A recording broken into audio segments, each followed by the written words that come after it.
What's going on, everybody? On today's episode, we are doing a 2-round Dynasty Superflex 12-team rookie-only draft for your Dynasty rosters.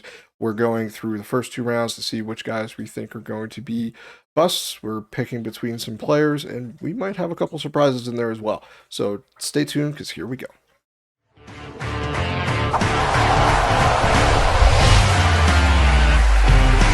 Welcome to the Heroes of Fantasy Football Podcast. What's going on, everybody? Welcome back to the Heroes of Fantasy Football Podcast. I'm your host, Matt High. That is Chris and Joe with me tonight. We have a fun episode. As always, we're going to go over a 2-round Superflex 12-team rookie-only mock draft to get everyone ready for their drafts that are coming up very, very shortly. Ours is... it's actually only 2 weeks away. I don't have to pay too much attention this year because I don't have any picks, so... When it's do mostly you on have guys. 2029. I have picks in 2027. I have a third, fourth, and Don't. fifth I have this that year. one. Move on. Keep going. No, I don't have a first. I have a second. I have a second. Wow. And I don't have a third. Is it really? Do you really count as participating in a draft if you don't have a first round pick? Yeah. Comment down below.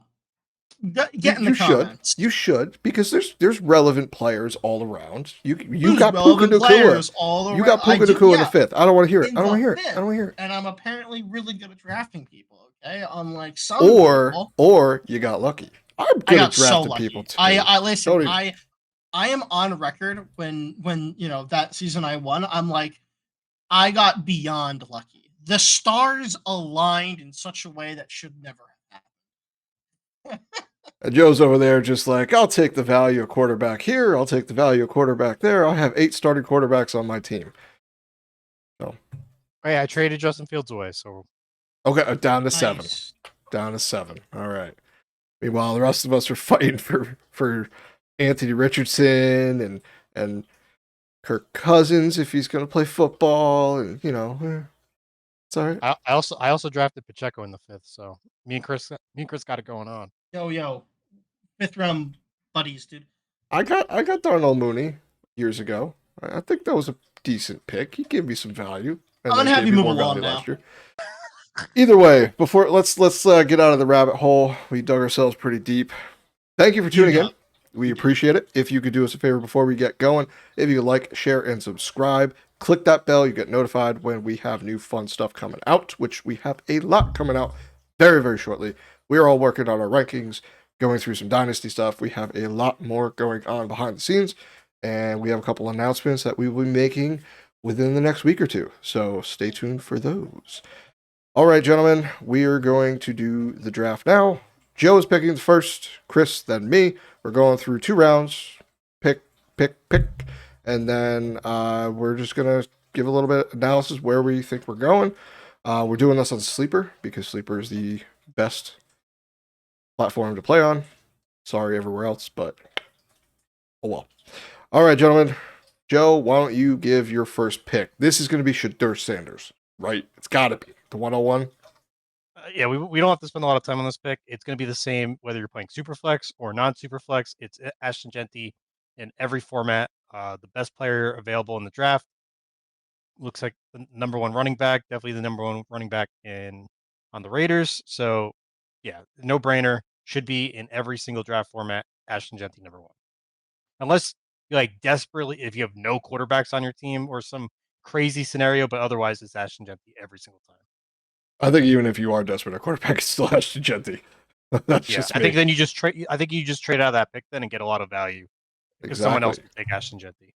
And if you want, me and Chris did an episode on 10 draft tips to help you win your rookie draft. Check that out because we go over a little bit of something just about what Joe just touched on. So, teaser, go check it out. It'll be in the description and probably above Joe's head over here. All right, Chris, pick number 2. Where are we going? Yeah, so I'm gonna kind of follow suit on the same position. I'm gonna go Mario Hampton.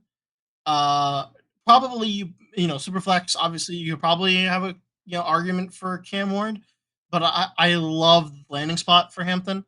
I think Hampton is just overall a great player, so I'm not too distraught over picking him. All righty. So I'm up here. I have the option of one of the two top wide receivers in this class as far as draft capital go, or the first quarterback. Now, the first quarterback is Cam Ward, as most of you know if you've watched any of the episodes we've done on the rookies this year. I'm not the biggest Cam Ward fan.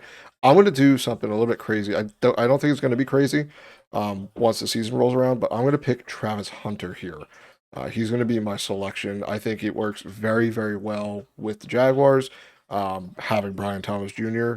and him running routes together, I think that's good. I'm a little nervous. This could be a very risky pick, but I'm a little nervous if he does end up playing defense. But I'm going into this thinking he's going to be primarily on offense and catching passes. So Travis Hunter is the selection.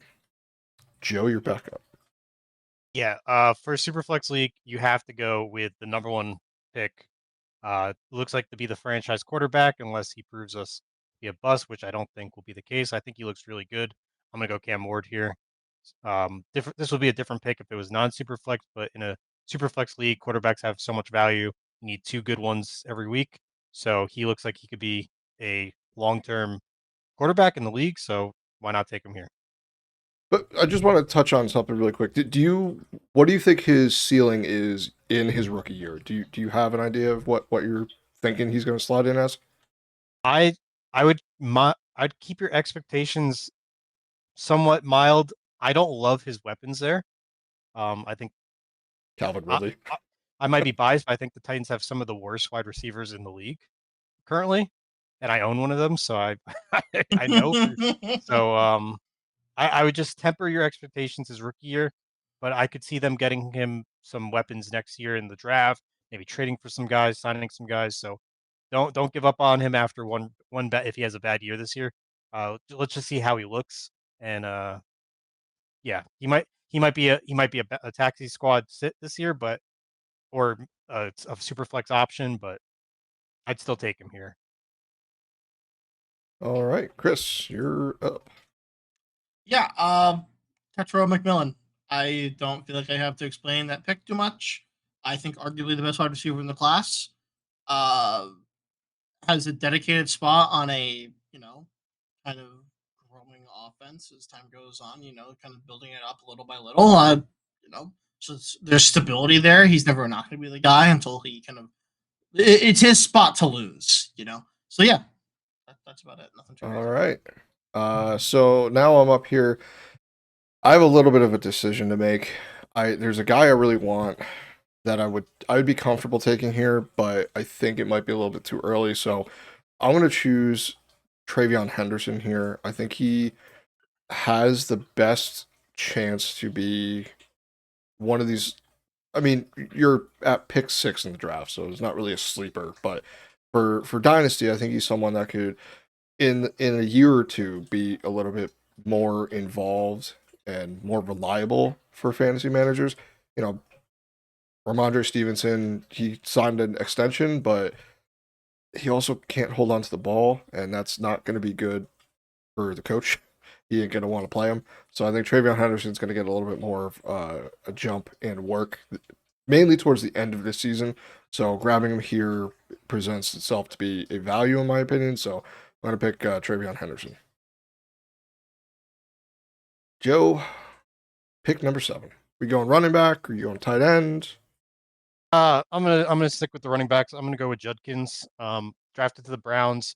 We all know the Browns have been a very run heavy team for a while with Chubb, and now that Chubb's gone, I could see Judkins just carrying on that mantle and being the main run guy there. So gonna take him here. I really hope he doesn't because I have Jerome Ford in multiple leagues. So it'd be swell if Jerome Ford was still something, but probably not. His days are numbered. Chris, what are we thinking? Yeah, so I have the option of doing the really, really boring play, and once again going down the line as we are picking the best football player according to Sleeper, or I can have a little bit of fun and not do that. And I know who you're going with too. It's gonna hurt me. It's gonna hurt me a lot. I think I'm gonna go with who you think I'm gonna go for. I'm gonna go with Amika Agbuka. So let me explain my reasoning a little bit here. I don't dislike Tyler Warren. at all. I think he is a fine player, who is currently the best available player there, according to Sleeper. However, I don't like the tight end position. My thinking is as a number 8 team, my tight end position is probably okay. But the reason why you lost is probably because a skill position needs to be filled that's infinitely more important. And Egbuka probably fills that slot. Like at this point, you're not looking for a quarterback, probably, unless if someone retired on you. You're, definitely nothing. Any other. I truthfully think that this is probably the correct way of thinking about it. So in this scenario, I think taking Egbuka, maybe banking on, Mike Evans or Chris Godwin winning out and letting him kind of slide in there is, I think, the best possible option.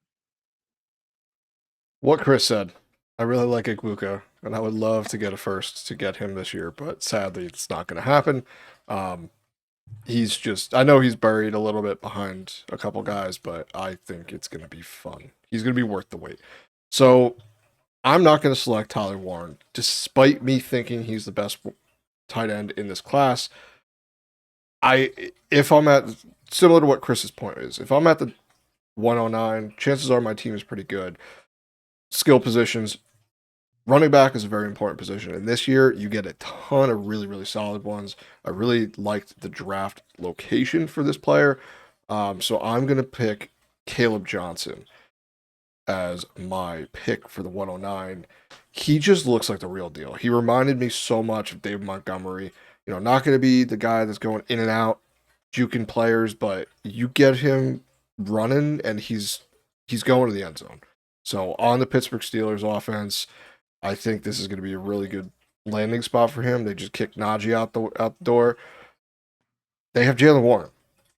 That's it. He's not stopping Caleb Johnson from seeing the fields. We've seen him in the past. It's not happening. So Caleb Johnson, draft him and say thank you if he makes it this far. Joe, you're up. And the disrespect is crazy. I'll take Tyler Warren.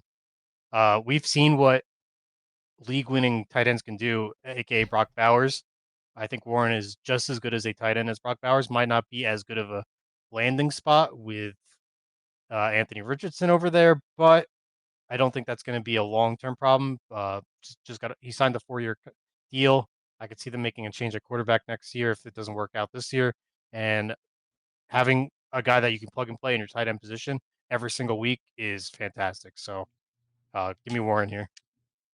Yeah, I mean, no disrespect to Tyler Warren. I think, like I said, I think the clear cut tight end 1 for me in this class. I don't want to wait. And I'm against drafting tight ends. I think it's as talented as Brock Bowers, but his situation is not good. And that's coming from an Anthony Richardson truther. It ain't gonna be pretty. Not rookie year. Well, we'll see. All right, Chris. Yeah. So now we're at the top 2 teams, right? That's kind of where we're at now. And at this point, this is probably a guy that lost in the finals, and his team looks pretty good.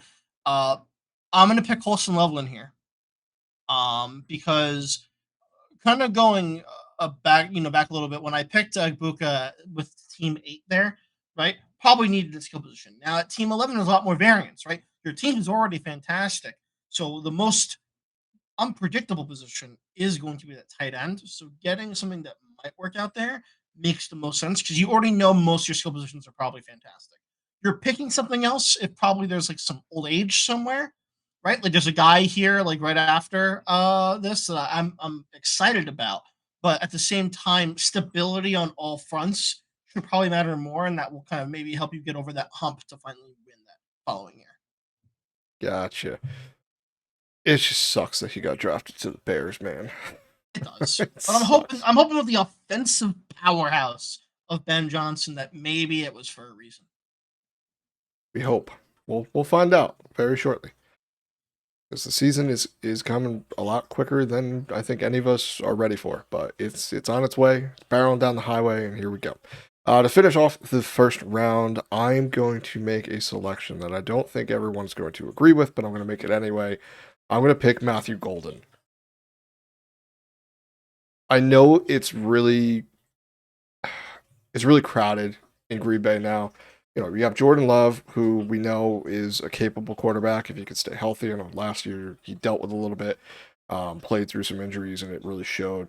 For everyone around him, I think Matthew Golden's going to elevate that offense. Christian Watson, it ain't going to happen.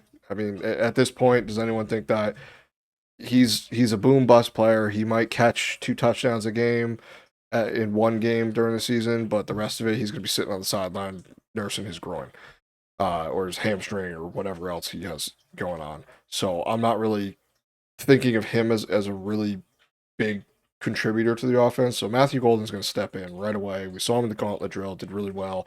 And I think him and Jane Reed are going to be pretty solid together. It's going to be a little bit of a different style of offense, I think. And I think it's going to play for him pretty good. So Matthew Golden, it's probably a little bit of a reach, but I like to build a team around wide receivers because that's maybe one of the more predictable positions, but they also hold the most value longer in their career. So, all right, starting off the first round here, Joe. What are we thinking? Second round, yes, second round. I can't count today, apparently. I think for the second round, for the first pick of the second round, I'm going to go with Jackson Dart. It's a first round draft capital quarterback.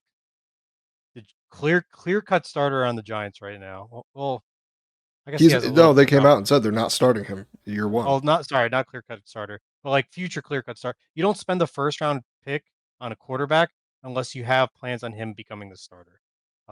So he's going to get a shot. I know Russell Wilson's there. You got Winston there. Tommy DeVito, forget about him. So forget about him. I don't mind taking this pick here and stashing him on my taxi squad. I could see him, if the Giants are doing poorly this year, getting playtime towards the end of the season, almost similar to what we saw with Michael Penix. So I'll take him here. First round draft capital. That's in the second round is always nice. So yeah. I think I've said my piece on Jackson Dart, so we won't reopen that wound. But Chris, go ahead. I'm gonna take the guy I was a little excited about from before. Obviously, different team. I'm gonna take RJ Harvey. I like the prospect of RJ Harvey on the Broncos. There is nothing in front of him that is actually worth of note. You are not going to tell me that Jaleel is worth something in the slightest. If you make that argument, if you make the argument, clearly you have him and are trying to trade him. True. I don't know if he'll be the starter, but not worth anything. He looked pretty good last year. Jaleel? Yeah. So anyway, moving on. I see RB50 on the year. I mean, that's fine, I guess, for a guy that probably got ushered into somewhere. But I think Harvey's going to be the guy moving forward here. But yeah, I like the prospect a lot, especially as that offense is constantly being revitalized. Obviously, we saw with Bo Nix in the passing game is firing on a lot of cylinders and now kind of working on this running game that has been struggling a little bit. I like it a lot. I think it's fantastic. So, and I know this team has now drafted 2 running backs. Running back is a very tough kind of position to get like future stability on. So drafting 2 of them that are starters on their respective teams, as long as they both work out, which odds are they won't. Odds are one's going to actually be a bust, unfortunately. But if they both work out, that's fantastic because there's usually always more wide receivers that you want to take in the draft than there are running backs. That's just kind of historically how that works. Yes, RJ Harvey should be good. Depends on how Bo Nix's progression into the NFL is. Like if he has a good sophomore year, I think RJ Harvey is going to be a huge value in drafts and redraft. Especially in Dynasty, probably as well. So I'm up here. I'm going to choose a guy again. I know Joe is going to pick him next, so that's fine. I'm going to give him to you, Joe. I'm going to pick actually Jaden Higgins, who went to the Houston Texans, because I like CJ Stroud. I think CJ Stroud is good. Nico Collins is very good. They traded for Christian Kirk, but sadly, Tank Dell's probably not going to make an appearance this year at all. Definitely not this year. the year after. Depends on how he comes back from injury. We typically see it takes a year or two once you're back to really get back into the swing of things. So I think Jaden Higgins has a great opportunity. Get him at the 203, I think is good value. Joe, you make your next selection. I will even select it for you because I know who it's going to be. It's it's tough. I hate to see him down here, but I think I have to take Luther Burden. Yep, He's that's what I thought.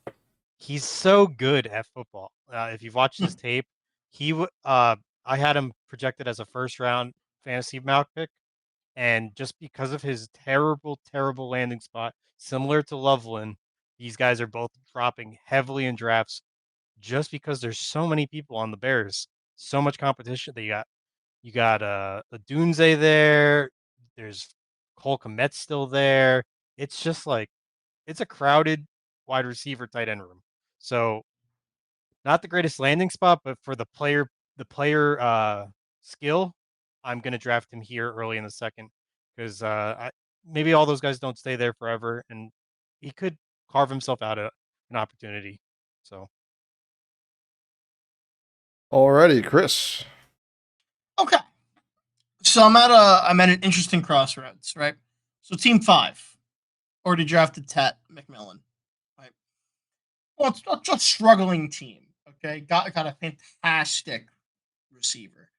Okay, no doubt about that, right? But if I'm number 5 team, I probably have a couple of issues, right? We can kind of scratch some issues maybe off the list. Like we were talking about the tight end. Sorry, Mason Taylor, not worth it. Uh, you know, I could go wide receiver here again, get like a Trey Harris or a Jack Beck. But at the same time, I don't know if I want to get another receiver after I got this one because, like I said, you probably have a lot of holes. I could get Cam Scabetto. I could. I'm considering it actually. I think it's Do you a mean really. Camp Scatabo? What did I say? Scabetto. Oh, whoops. Yes, Scatabo. My apologies. I kind of like Sorry, Scabetto better though, but hey, Scatabo. Sorry. My apologies. That's why I study computers and not English. But yeah. So Scatabo is probably the most tantalizing running back here. I know Tootin is right down there, but I like the prospect of Scatabo a lot. I think I do. So I'm between Scatabo and reaching a little bit for Tyler. I'm not going to pronounce his last name correctly. Shuck? What's his last name? Tyler, show me the money. Yeah, pretty much. Yeah. A bit of a reach, right? But I can't trade, so I would probably trade back in the draft at this point. But I'm thinking that the earlier teams is a good chance might need a younger quarterback. I think, and I know there's a 3-way battle going on for the QB1 since Derek Hart just retired. Matt, you can praise the Lord. I know you're very happy about that. It's tough. It's Santa, tough. you don't need to bring me more Christmas present. You bring it to me earlier. Okay, thanks. I I know it's probably weird to reach for something like this, but in the second round, like I think he's gonna go in the second round, which is kind of my thinking here. He's not gonna make it to the third round. It's what my thinking here. So normally, if I wanted Tyler, I would probably trade back, but because I don't have that ability here, obviously, I think I'm gonna pick him. Tyler Show. It's a little I'm bit gonna do early, it. but It is a bit early. Like I said, I think normally I would trade back a bit, but I think like if teams 1 through 5 would probably be like one of them, at least one, is going to need a quarterback, right? Most definitely. And I like his chances of winning the QB1 battle. Do I like his chances of being, a QB, in perpetuity? Not the greatest, but I know Jalen Milrose right there. I know he has Sam Darnold in front of him. But I don't know if that's actually gonna. I have a feeling it's not gonna work out. Personally, it's also third round draft capital. I believe Tyler was second round now. Yep. Yeah. So higher Was that your draft capital selection? as well. Yeah, Tyler. Yeah. Taysom Hill's there. Yeah. Did Take you forget that. Taysom Mountain? I don't want that. Draft Tyler. Alrighty, so I'm up here. I'm going to tie myself here to a guy that is tied to Justin Herbert, and I'm going to pick Trey Harris. He's someone that I wasn't really high on during the draft process, like leading up to it, but I do think he's got the opportunity, especially having Justin Herbert under center. I think it's going to be pretty good for him. So add him to the team, and we'll see if it shakes out. Now, one thing I want to kind of mention though is picks don't work out all the time. So every one of these guys, you just want a sliver of optimism and hope and opportunity. That's what you're going for. You know, first round picks don't work out all the time. Second rounds definitely don't work out all the time. So don't like put too much into this thinking this player is gonna make or break my year, because it's chances are it's not going to turn out the way you think it is. So, all right, Joe, you're up. I'll go. I'm going to take Cam Scatterbo. He joins Tyrone Tracy in the backfield for the Giants, rookie quarterback. He builds some rapport with him if he sees the field. I know Russ is going to be starting this year, but he's still starting training camp with him. And Jackson Dart is the future there, as we've been told from the first round pick. Tyrone Tracy has some fumbling issues here and there, so I could see Scatterbo being a pretty pivotal part of the Giants' offense. So I'll gladly take him in the middle of the second round. So All right, Chris, who we got? Alrighty. So this guy picked Ibuka. Okay.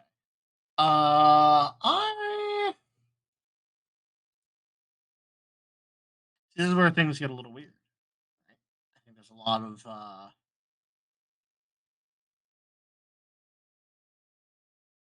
of options. I'm not gonna pick Tootin. Probably not gonna pick Jalen Milrow. I think I'll go Jack Beck. I'm not like the highest. I'm not like the highest on Jack Beck. I think it's how you pronounce it. It is Beck. Yeah. Yep. Yeah.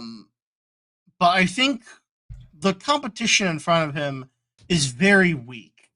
Yep. So that's the like I know for a fact he's going to get an opportunity.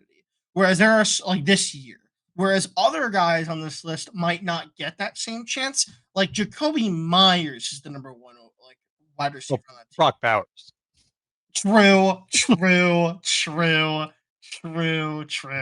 But I agree with you. But yeah, I think that like just the chance of like you'll know immediately if this pick is worth it or not, which is I think honestly kind of a good thing, because if you're looking to compete, right, then you'll know if you need to trade from the wide receiver or not, like pretty much immediately. So yeah, I'll go with that. Alrighty, so I'm up here and I'm going to pick someone who we talked about on the winter episode. I'm going to pick Mason Taylor, because now is a perfect time to pick a tight end. So Mason Taylor joined the team. It's just Tyler Conklin. I don't care. That's fine. Joe, I will pass to you for your final pick of this draft. If Taylor was there, I was going to take him. Now that he's not here, I'm going to do something a little crazy. One side note, I think it's very funny that Sleeper has Sanders drafted higher than Dylan Gabriel, who was drafted before him in the draft. It is really funny. But I'm gonna do it. This is a super flex draft. Do a little bit of a reach here. I'm gonna grab Quinn Ewers. He got drafted in Miami. This is a late second round draft pick, so you're just taking shots now. He's behind Tua, who, as we know, has a terrible injury history. If Tua for some reason goes down again or misses any sort of time, I think Quinn Ewers is going to be that immediate backup, and he's going to have a real shot. I don't see Zach Wilson being in front of him, so I think this might be Quinn Ewers' Dolphins team if something was to happen to Tua. So I'm happy to spend late second round draft capital in a super flex league on a potential starting quarterback. Quinn Ewers is Derek Carr reincarnated, so I will not be drafting him anywhere, so you can have him. What? He just throws hospital balls. Every game I watched, he was throwing his wide receiver into dangerous situations, which is exactly why I hated Derek Carr for so long. I'm glad I don't have to watch him on Sundays anymore. So Quinn Ewers reminded me a lot of him. So I am completely out on Quinn Ewers. He could be great. That's fine. I You have no don't draft care. picks anyway. That's fine.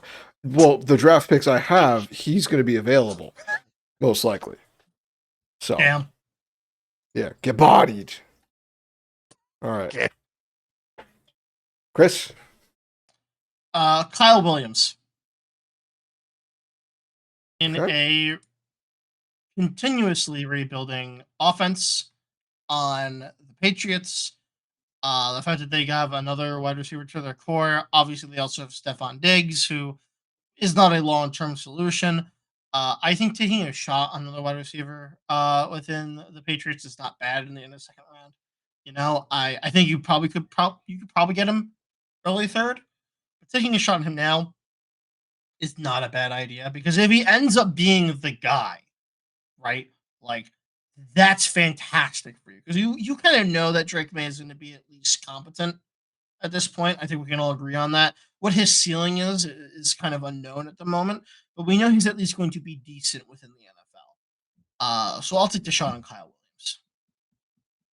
All right. So to finish off the second round and our mock draft tonight, I'm going to select a quarterback, and I'm going to pick Jalen Milroe. Boo.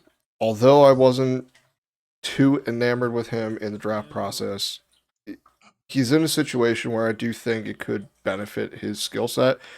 Sam Darnold is there, and we all saw. Me and Chris actually had a conversation last night about Sam Darnold. If you ever think about if you ever want to know what we talk about, it's football a lot of times. So, I don't see Sam Darnold being the guy. I know he just signed a 3-year deal with the Seahawks. He had a really good season last year for fantasy and for the NFL, but you got to look at the situation. We've seen him with bad offensive lines in the past on the Jets, on the Panthers. He didn't do that great. And then he went to the 49ers and did okay in the games that he played, but they're, I think, a pretty well-run franchise. So they put their players in good situations to begin with, except for injury, but that's neither here nor there. And there's a chance that Sam Darnold just doesn't have success, and they might be looking at his replacement sooner rather than later. So it's it's the end of the second round. You're taking a shot. You won the league. Why not take a risk? Get this guy on your bench. Throw him on the taxi. If he works out, great. If he doesn't, you essentially spent a third round pick because it's not going to work. So that's the selection here. All right. Is there anyone that you want to mention that we didn't draft in the top 2 rounds that you think might end up being there, or maybe like a good value in the 3rd round out of these guys that are left on according to ADP? I'll give my quick value of the 3rd round, which is Devin Neal. Usually a stash player. Kamara is fantastic, but I mean, eventually he has to, retire at some point here. And I think the first attempt was Kondre Miller, and that's not working out because of the injury history. The fact that they are trying again with Devin Neal tells me that they are thinking about that outcome as well. That Alvin Kamara is not the future of their team.